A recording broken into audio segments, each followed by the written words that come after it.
gelme bir daha. Ben sensiz çok mutluyum. Yeter ki elin çek benden. Ben sensiz de çok mutluyum. İstemem gelme bir daha. Ben sensiz çok huzurluyum. Yeter ki elin çek benden. Ben sensiz çok mutluyum. Yemin ederim yalan söyledim. Seni çok ama çok özledim.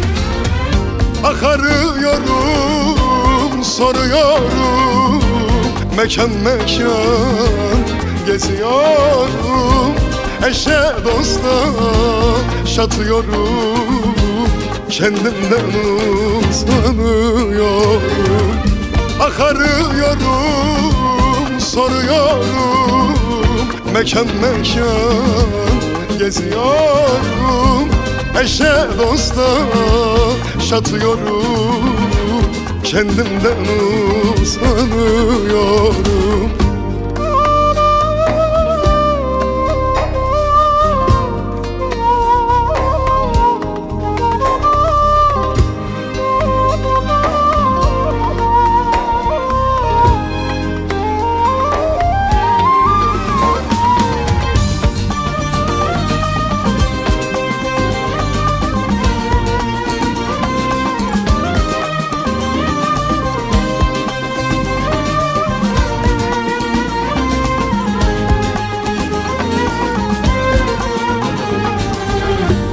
Kader dedim, üzülmedim.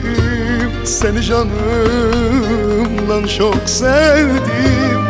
Yoluma yoldaşım bildim.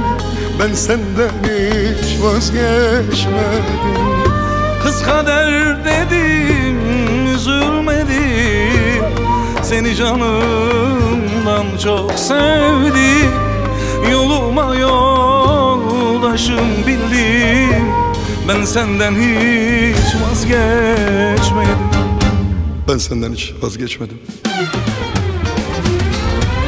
Arıyorum, soruyorum, mekan geziyorum.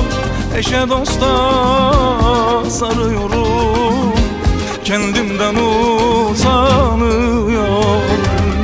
Arıyorum, soruyorum, mekan geziyorum. Eşe dosta sarıyorum, kendimden utanıyorum.